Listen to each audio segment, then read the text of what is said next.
konoba bukotodwe o memanim enti me bedu ye no na sa na e kasi o boss me akon ni secret me hu ni nakedness ankasa wo o pa ma che wo manim na se me na ni okatrem se me na didi ni ma na ene o didi ho enti no on pese like of me so be me boni enti no pese on me nyesa act no na me ben no because me ba on me said any mo bia after okay kan tiktokers for bebre hu sam kire me so what say no de enye gay na sam ni bi ba ase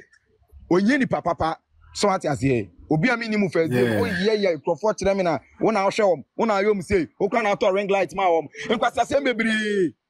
na me so wo se me ya chimuni enti me bo me tiri ko kan bia na me de tumi ko to dwom say na say opon eniama oni omu nyina na mu nyina no omu firi nchen kitu bia na okoko ba say na wo ye me say kono ba bukotodwo manim e pa ma chel so de me ne nye bibi gidi o awa ne bedroom wo me say ne pa ne so ne de yes kata be shitina woni o so mi mu na maje me ho onu se ni mu odu kakra me yes slim o ye mi say ne ma ye say o ye mi say gidi e ta kono ba eti me feel nchen no e no block me ba block him on TikTok.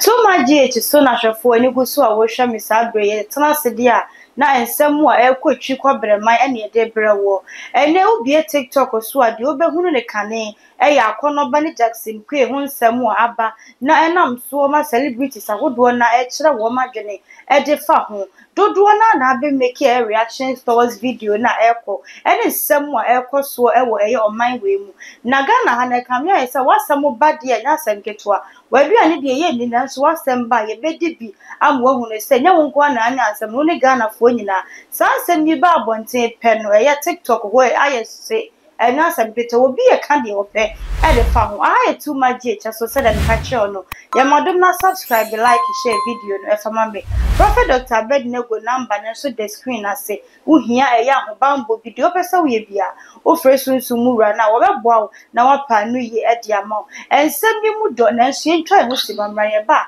ye de emu pensem mu no abro Merafo ya da obi asese wa twen ya ma ya kwa ba biom de ne na monka me ho na eye da gold abeka me nsa e wo studio ha na me ne no enko eye ensem ne mu da gold ya mo akwa ba de batu ma GHS edwaso mejoso na wie wo fa ba bia ma me man fa ba bia o me frɛ na nti na menam na me hira so odi wose ayoyo amen se ye ra TikTok nsem a ekoso a emrantie enke hu ye se mrantie de nka wo de wo pe bibi so wo pe secret bi e de asie firi obi ho a wo ka kire be ma wo ye ne den kra nya ade obeka na eye den na Konoba Jackson kwe agudie Ahmed chese ensem dodo na a ye kan se sabi tumu adwuma ya president a wo twa mu kra be kan say it is bound to happen na wantimi anyantum na de wa betena gwen so enhunu ne wo ya fa ho na mrantie edi sa adwuma egusumasi ede na be ka fa ma me no kwasam ne se okọ TikTok a ayare hosam aya asefem sem asanso aye numgu asesem ede ama ye mofra na e wo TikTok no na ye be ka ne se ne wo kan we na ka ye hia se e wo se sa LGBTQ+ no yehu ne puma sibre se ye ko benkum ana ye kwata if se wo hwe ne ekoso na no abisa ho se so ne ekoso se eye nokra hwememu wadodo a edi se adwuma ne bi hwenkwala dodo a omugu na Ghana no ne beba na aba no yete omemu ha we wi awote bia ye nyini ye se o we de oyekwadwo besia ne ye de ani bi hwe no ne ye tenetene nsa bi woni so na ye ka ne ho nsem bi na ya isolate na free mu ba ye de na fe de ko hu no phone so de a ne ye ni akogye ho ne akolike enne sa o fa phone na o hwe sa cross dressers na wo hwe views edi wo machi hwe likes wo munya na hwe wo mu amuso mu de wo kanya asasem wo app na so wo mu tufu ko hwe mo likes wo wo kitwe bi enti ye public no ne ye pe no eno na wo mu de amaye no na be de be won se be ma besiaba ebetimi de ntuma sini mu aboduku akasa nansa ye ne ye nyina atese wo ba na ya adwenem ne so se o ye content no create there content nko de ade a a dear content in corner or bar a play yenya my organa hangina asa. Yeah, just say a memma and the fat a man sunu echo play some play content. One play ya do matu and a woman ye. And not near who none even. Na ada good entimi so ma say ye wo emema bi wo hono mo a ema homons wo mu enti wo mutimi behave sa enti no me tena ase me hu ne say me de be ma ba e sheda mfa e say so her app ne so a me ma nko na ye adwuma no enti ade enti na me nya me ho te se oba na me portray ema asade wo fie ema ne ye bi wo fie na mpo no se obi hwamea but who say, hey, mammy, for saying, echo. And the aye, a conoba, yaw Ahmed, wom, yaw Dickiness a bokoma, yaw so ye, Veroma, no, I am member, but a nema one more yen and so no, so we shall for baby. I think a what gun of war any young mammy, no, I was sending almost the tea and my sifa, and I know so only me now general was our mammy, near one more ye, apart from Passeria Hedesre. Tell me for 2 summer womb. Apart from say akonobadi de ntuma esi ne mu aboduku akasa chimama ne konwa yintin atem afre dabolo edna to no so de bantu ahye ne to no na se diabolo kra no dodo obi sasa na diabolo we owo hen eno na akwakọ ya asem no se ne kokoso se eye no kra diabolo le hen owo ahwa mu wan hwemfi a wadi eti se ne kokoso ye no kra na se so de no so timi so fa sa akwan ne so a akola ne da achiwe ade a anka enkane no yemmodi mpo woni pam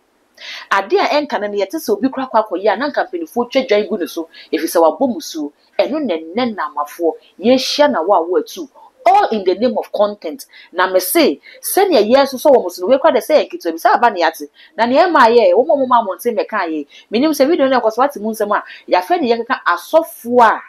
eni mamu we eyesa asofo a omo ne mrantia nke nim senka bibi kire yeso na ebe yeso na ke nye obi akra nkan yasem nkire na ke be jani ato asofo na nke dia de sede akoto sofo na ko dia ka okese wa maye no wo mo ne mrantia no e na edi se adwuma ne eti krom ha e na wo yenya companies a e fa sa dress cross dresses for e mo wo mo ya address de mo ne ebisa mo se enti e ma ni krom ha ya wo mo betimi aye ene obi ba TikTok onya 1k or post video no onya 1k likes no onya 2k likes we wa be celebrity no ayefo ente no obi atwe phone ne camera si n'animu ano waso ye celebrity ye hwe ye owo mu a ye hwe mo mu di kan obi di anim hwe Fia Schwarzenegger hwe Delay hwe Nana Mama Brown hwe Milia Bobby wo mo hya ase hwe Mesiasi edumo sei no mo de hya ase hwe Bola Samwa akona ba ho ofa ho nye fenche Bola Samwa sa kono ba ho ofa o de ache mikuma wo ne hu nye fenche Bola Samwa eti se Bola Samwa Ghana for na eka omo se akono ba ho nye fe batele wen de otu no o de sha na Ghana for na eka we de Ghana for na eka minimu eti se Bola Samwa hya ase no e no se oye cross dress ka wonti menye ade bia wo ba ye no wo ye be ma ye na ye ni ye wo mo di kan omo ye ni ye no ade o masi baabi enemu na mo ye ye mesi Bible ase bi o kan ye no kre wo se se wo be ye nwuna no wa ye nwuna obe hia no aye hia na ye hu se moturu modwa Nyankopon be fi wa fa nanum ene hwe ne akoso TikTok mokukwo mu nsem nyina na dada bontin o emmema me sa asem ya ma ka ne yesi mmema no otro na asem ya ma kaminim se mmema no otro che ma sada obi na ese so akwa no ba ho be 6 months ago asem akwa kosi 6 months ago wo ko ye no wa ma meka se me ko ene kosi ni obi be ka ne de na fe na hwama for life ahodo mo so ene ensem a wo mo bruce ntise no omo ka ye nya omo den sese omo be ka no be kuro mo tuma gufi no abonten no yenya wo mo den omo je omani no omo ko parties akese no omo organize we event akese no a wo mo ko no a ye mom red carpet na no mo nam so ne nyom na nam so nye nyom na nam so enti sa akwa ko ba Ghana fo no omo ba ye so so omo so e na akwa kosi ho e na aye wo mo de e na wo mo ye na ne ana e ma wereko ne se nipa da sani o ewiase no eye akoye mienu e bia wo be hwe no enema we no enema bebre ena de obi ko saati bi anim na nipa ba ko ne di be pie mwa me ya ne Jackson because abofra no o hye anwum to ase na osa hwe oni wo be ma oni ye ma me de to onwum de wo be ma baaye hwe voice kita kwala no na sete bia bi sei ena wonam a e bia na enye ne pe Ghana fo asem na bade but Yesu so nwene wo mo Yesu so nka wo nsɛm no na saa time ni na sɛ mmoa bi wɔ hɔ kasakyerɛ bi wɔ hɔ a ne titiriw ane Jackson no ohia saa kasa because I say edom ni nyinaa ɛbɔ Jackson di because of saa dwumadi na enim sɛ ɔyɛ gospel artist na saa ne yɛ asan kɔ bata ne ho no ɛno na maganafoɔ se afim bebree na da god yɛn hwɛ wo ka asɛm no ka bibi sɛ Ghanafoɔ content bi a ne yɛsoso yɛhu ne sɛ yɛdie mu ne wɔ mu enti so ma ba mu die mu wɔ se agye wɔ because yɛ compare Ghana ne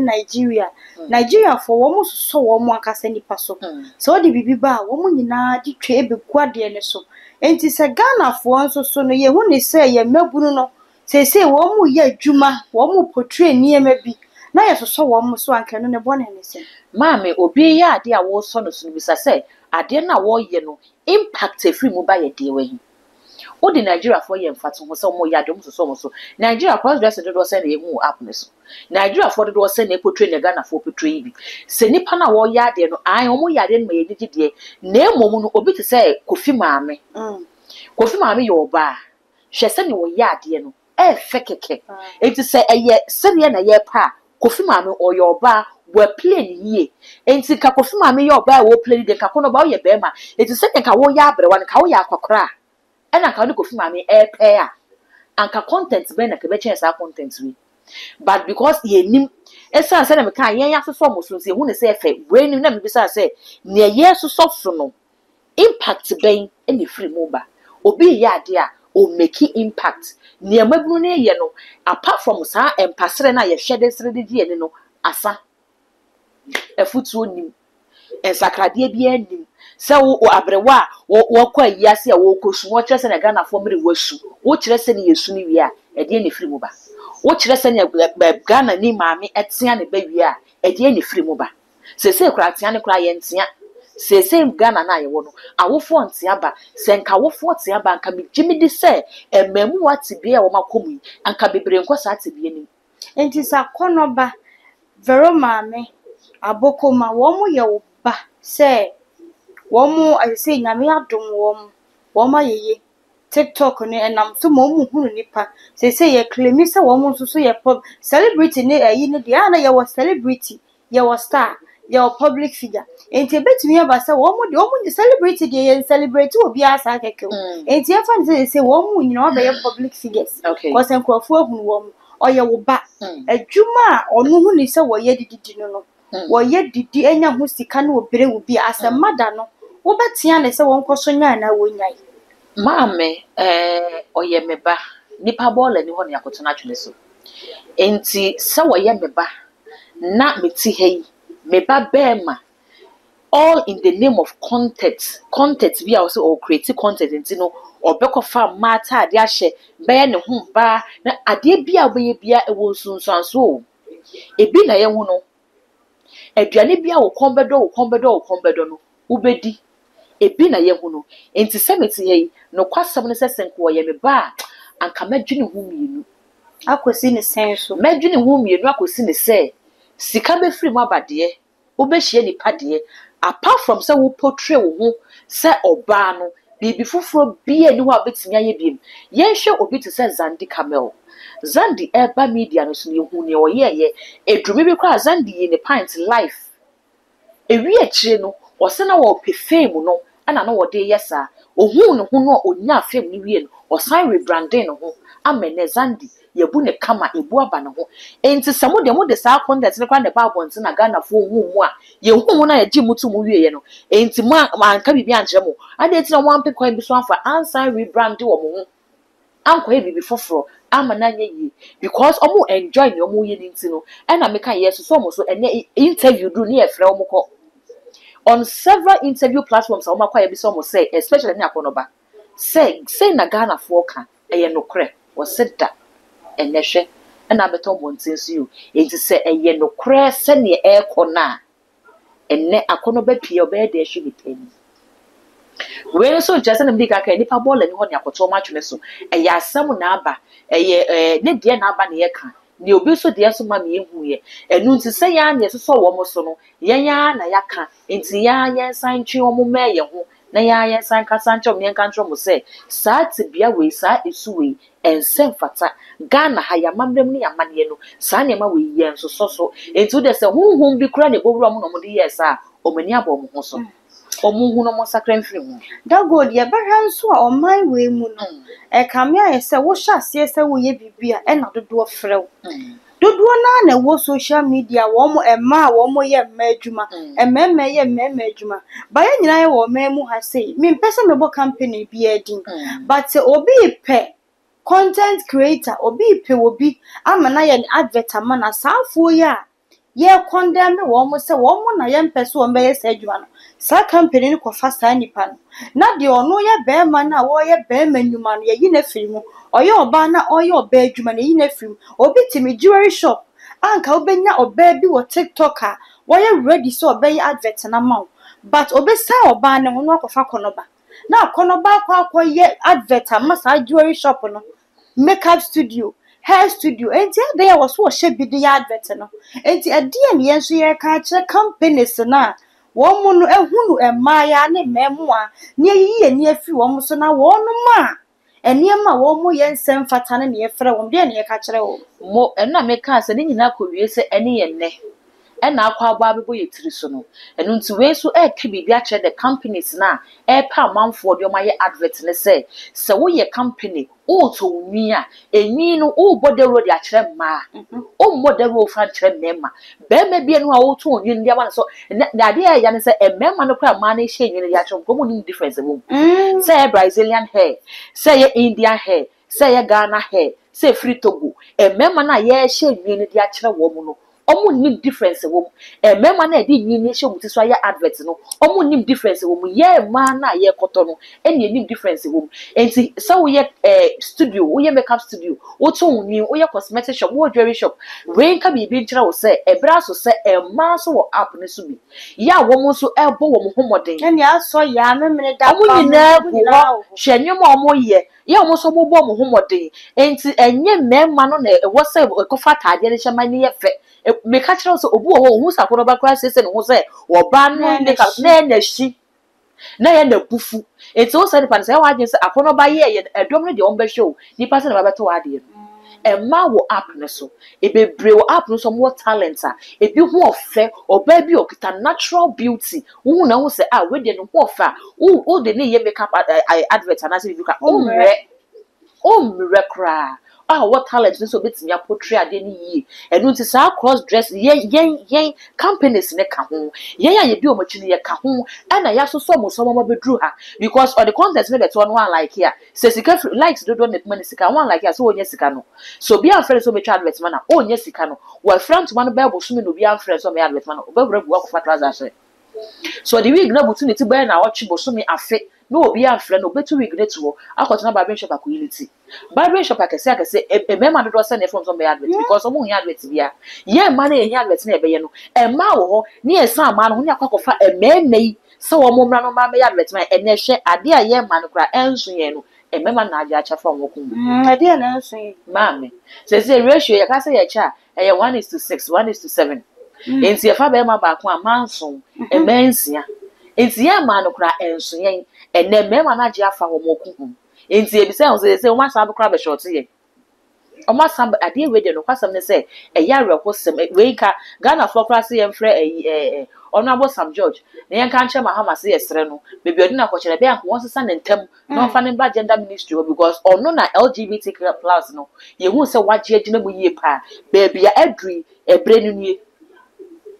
ebren wen ka bibi nche man pani John Dramani Mahama se wo bibi ye fa sa amra no ho a sa bre no so de na si fom because emra ne yesi ne wo mu ne se